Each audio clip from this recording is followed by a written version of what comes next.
언제나 필승! 네, 반갑습니다. 필승입니다. 자, 오랜만에 돌아왔습니다. 조선주 아저씨로서 이번에는 KSP에 대해서 분석해드리겠습니다. 선박 엔진 부품의 핵심 겹이고, 사실 이때 당시에 주가 흔들림이 있었을 때 제가 그런 말씀을 드렸어요. KSP 유상증자 역대급 호재인 이유, 돌아온 조선주 아저씨 탑픽이라고 말씀드렸습니다. 그 당시에 주가가 2,825원이고 이때 KSP가 100억 원대의 그 유상증자를 발표를 하면서 주가가 꽤나 크게 흔들렸을 적입니다. 그 당시에 저는 이것을 두고 역대급 호재라고 말씀드렸었고, 그 중에 가장 큰 이유로 이제 공급 대비해서 수요가 워낙에 커지는 사이클, 조선의 슈퍼사이클을 맞이해서 KSP가 설비 투자를 위해서 하는 유상증자는 역대급 호재다라고 말씀드렸습니다.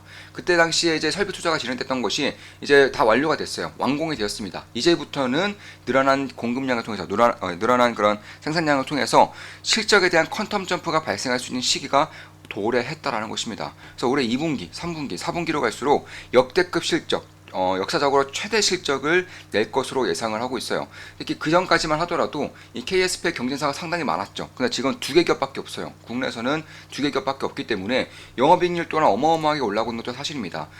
한 작년까지만 하더라도 세 개 기업 있었는데 한 개의 기업이 파산을 하면서 이제 두 개 기업이 독과점을 하고 있는 것이고, 지금 보시면 매출액이 1014억인데 영업이익이 174억, 영업이익률이 어마어마하게 나오고 있죠. 영업이익률 17%가 나오고 있습니다. 사실 이런 영업이익률이 저는 지속적으로 이어질 것으로 보고 있고, 그에 따라서 KSP의 실적이 신고가를 찍을 때마다 그에 맞춰서 영업 레버리지 효과가 제대로 발생하는 시기가 저는 올해 2분기, 3분기부터 발생할 것이라고 예상하고 있는 것입니다. 그에 따라서 KSP의 실적과 그리고 주가에 대한 그런 긍정적인 모멘텀이 저는 꾸준히 발생할 수 있을 것이라고 보고 있는 거예요. 물론 저 같은 경우도 KSP에 투자를 진행하고 있어요. 현재 꽤나 좋은 수익을 내고 있고, 그렇기 때문에 매수매도 추천 리딩은 아닙니다. 지금 보시면 자, 6월 4일에 KSP 매수하였습니다. 선박 엔진 핵심 이자재 기업입니다. 이렇게 말씀드렸고, 6월 4일에 첫 매수를 했어요. 물론 그 전까지도 다른 조선주 기업들은 다 투자를 진행하고 있었지만 6월 4일에 KSP를 첫 매수를 했습니다. 이날이죠. 정확히 이날. 이날 첫 번째 매수가 진행되었습니다. 그리고 두 번째 매수를 머지않아서 또 했죠. 추가 매수를 진행한 겁니다. 6월 14일에 KSP 추가 매수하였습니다. 선박 엔진 부품 핵심 기업입니다. 이렇게 말씀드렸고, 6월 14일에는 이거죠. 이날 추가 매수까지 진행하면서 현재까지 비중을 늘려서 쭉 끌고 오고 있는 것이고, 현재는 꽤나 좋은 수익을 내고 있습니다.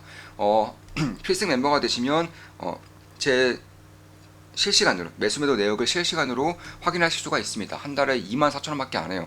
필승 멤버가 되시면 제 실시간 투자 내역을 확인하실 수가 있습니다. 그 외에도 투자를 제대로 배워보고 제대로 해보고 싶으신 분들은 좋은 만 기쁨과 미게임 멤버로 오시면 되겠습니다. 제가 텔레그램을 통해서 핵심적인 이슈들을 제 관점에서 핵심만 딱 집어서 분석을 해드리고 있고요. 제가 특히나 강조드리는 산업들, 특히나 강조드리는 기업들이 계속적으로 발생을 해요. 꾸준하게 제가 강조하는 기업들이 있습니다. 그런 기업들만 투자를 하더라도 상당히 도움이 받을 수 있지 않을까, 개인적으로는 그렇게 보고 있는 것입니다. 다시 KSP로 넘어와서, KSP에 대한 그런 성장성이 올해부터 이제 완공이 되었기 때문에 올해 하반기부터는 실적에 대한 퀀텀 점프가 발생을 할 것이고요. 특히 이 당시에 이제 그럼 설비 투자를 진행하는데 어디에 공장을 가지고 왔느냐? 대주주예요. 대주주인 그런 금강공업의 그런 땅을 가져온 겁니다. 설비 투자 시설을 가져온 거예요.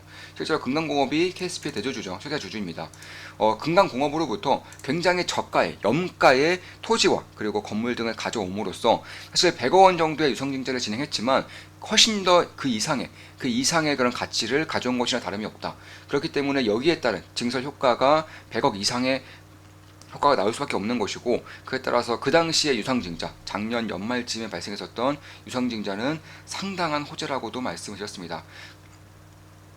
특히 이제 눈여겨볼 점 중에 하나가 증설이 지금이 끝난 게 아니에요. 그러니까 일단 1차 증설은 올해 상반기 완공이 됐지만 계속적으로 증설이 이어나갈 수 있다고 밝혔었고, 이번 유상증자와 그리고 금강공업의 땅을 가지고 옴으로써 4배 정도의 캐파 증설이 가능하다고 밝혔어요. KSP 측에서 4배 정도의 캐파 증설이 가능하다. 지금 수요가 워낙에 차고 오고 있는 상태에서, 치고 올라오는 상태에서 4배 정도의 캐파 증설이 가능하다는 것은 어마어마한 성장성과 어마어마한 메리트와 어마어마하게 유리한 포지션을 진입했다라는 것입니다. 그런 것들을 봤을 때 이미 선박 엔진 부품 같은 경우는 원천 기술 라이센스의 승인이 있어야지만 공급을 할 수 있다는 부분에서 글로벌 독과점적인 형상은 앞으로도 계속될 가능성이 높아요. 그에 따라서 KSP라던가 혹은 다른 기업들 같은 경우, 선박 엔진을 취급하고 있는 기업들 같은 경우에는 아주 오랫동안 이번 슈퍼사이클을 제대로 누릴 수 있게 된다라고 저는 보고 있는 것입니다.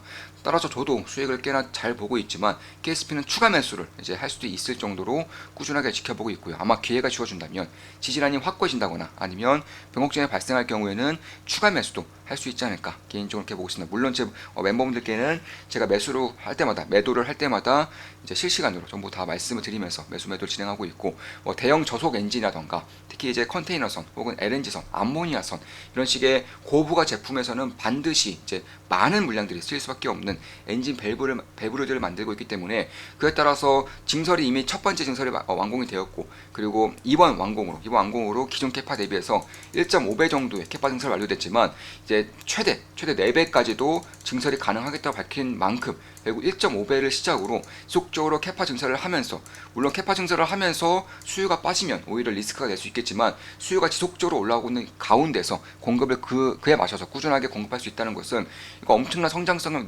내포하고 있는 게 아닌가 이렇게 보고 있습니다. 그 외에도 형단조 사업부에서도 K2 전차라던가 K9 자주포향으로 이미 독점적으로 단조품을 납품하고 있어요. 그러니까 최근에 대한민국의 방산, 특히 K2 전차, K9 자주포 같은 경우는 글로벌 진출이 굉장히 활발하죠. 여기서 독점적으로 형단조 부품을 생산하고 납품을 하고 있다는 점에서 결국 이 방산에 대한 수출, 방산에 대한 그런 성장도 고스란히 받을 수 있는 그런 기업이 KSP다. 이렇게 보시면 되겠습니다. 참고로 KSP의 그런 방산 부분 영업이익만 하더라도 100억 이상이 될 것으로 예상되고 있어요. 향후 몇 년 내에 지금까지 수주 광고라던가 혹은 방산 사업의 그런 사업성, 성장성을 봤을 때 100억 이상의 그런 수익을 낼 수 있을 것으로 예상이 되고 있기 때문에 그런 것들을 봤을 때에도 만약에 매출이 한 150억 정도 나온다면은 거기서 방산에 대한 OPM이 최소 20% 이상이에요. 20에서 30% 이상까지 나오기 때문에 이에 따른 그런 실적에 대한 모멘텀, 실적에 대한 성장성도 꽤나 유의미하게 나올 수 있겠다. 대략 한 30억 정도만 영업이익이 추가되더라도 밸류에이션 리레이팅과 동시에 그러니까 조선뿐만 아니라 방산업을 등에 없는 것이기 때문에 밸류에이션 리레이팅과 동시에 실적 성장에 따른 주가 상승도 충분히 고려해볼 부분이 있겠다라고 말씀을 드리고 있는 것입니다. 참고로 방산 같은 경우는 내년부터 올해 하반기 내년부터 본격적으로 매출이 터질 거예요. 수주 잔고를 봤을 때 수주에 대한 사이클을 봤을 때 내년부터는 본격적으로 매출이 터질 겁니다.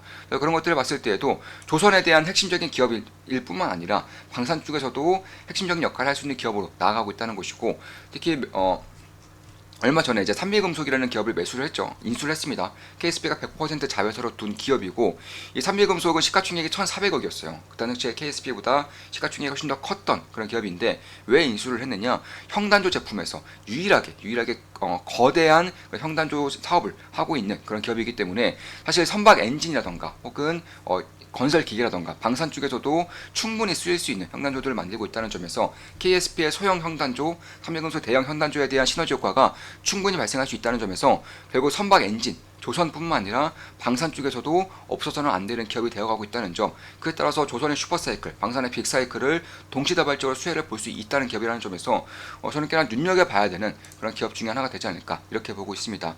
이제 그뿐만이 아니죠. 이제 마지막으로 발전용 터빈, 핵심 부품인 블레이드에 대한 개발이 국책 연구로서 진행이 되고 있어요. 이미 진행이 된 지 4년 정도가 지나고 있습니다. 따라서 이에 따른 결과가 저는 조만간 나올 거라고 보고 있어요. 연구 결과 같은 경우는 보통은 3년에서 5년 사이에 가시적인 성과가 나오기 때문에 만약에 이 연구가 실패하지 않았다고 한다면 5년, 내년이 가기 전에는 연구 결과 발표 나올 것이고요. 만약에 블레이드에 대한 현단조 변형 기법이 성공을 했을 경우, 참고로 현단조 같은 경우도 이 블레이드에 씁니다. 그래서 삼미금속을 인수하는 것도 사실 여기 블레이드 개발에 있어서 상당한 도움을 받을 수 있기 때문에 저는 인수를 한 부분도 있다라고 보고 있어요. 여기서 만약에 성공적인 결과를 낼 경우에는 거의 바이오 제약 기업이 삼성의 임상 성공한 것처럼 어마어마한 그런 모멘텀을 발생시킬 수밖에 없어요. 왜냐하면 이 대형 블레이드 터빈이라는 것 자체가 일단 국내에서는 거의 최초로 상용화가 되는 것이고 그에 따라서 발전 사업은 물론이고 플랜트 이런 것들은 물론이고 항공이라던가 우주 조선 이런 쪽에도 쓰일 수 있기 때문에 그런 부분을 봤을 때에도 특히 이제 발전 쪽에서 에너지 쪽에서도 이 시장이 매우 빠르게 커지고 있고 가스터빈이라던가 아니면 해상 풍력이라던가 이런 것들이 매우 커지고 있기 때문에 그런 것들을 봤을 때에도 KSP에 대한 성장성 그러니까 지금까지 가지고 있었던 조선 선박 엔진에 대한 핵심적인 역할과 더불어서 앞으로 가져가게 될 방산의 핵심 역할, 그리고 마지막으로 밸류에이션 리레이팅을 폭발시킬 수 있는 이유 중에 하나가 이번에 국책 연구 결과가 1년 내에 나올 수 있다는 점. 그런 것들을 봤을 때 저는 꽤나 기대할 부분이 있겠다. 아마 올해 연말까지는 나오는 것이 거의 상식이에요. 올해 연말까지 나올 것으로 예상되고 있고, 따라서 그런 부분을 봤을 때 지금부터는 좀 관심에 가질 때가 되지 않았는가 이렇게 보고 있습니다. 투자를 제대로 배우고 싶으신 분, 제대로 해보고 싶으신 분들은 필승 멤버 가입을 고려하시기 바라겠습니다. 지금까지 KSP에 대한 분석이었고, 앞으로도 좋은 분석, 좋은 기업 분석으로 찾아뵙겠습니다. 방산, 조선에 대한 핵심 기업으로서 나가고 있다라고 분석해드렸습니다. 필승 구독, 알림 설정, 좋아요는 여러분들께 돈이 됩니다. 필승!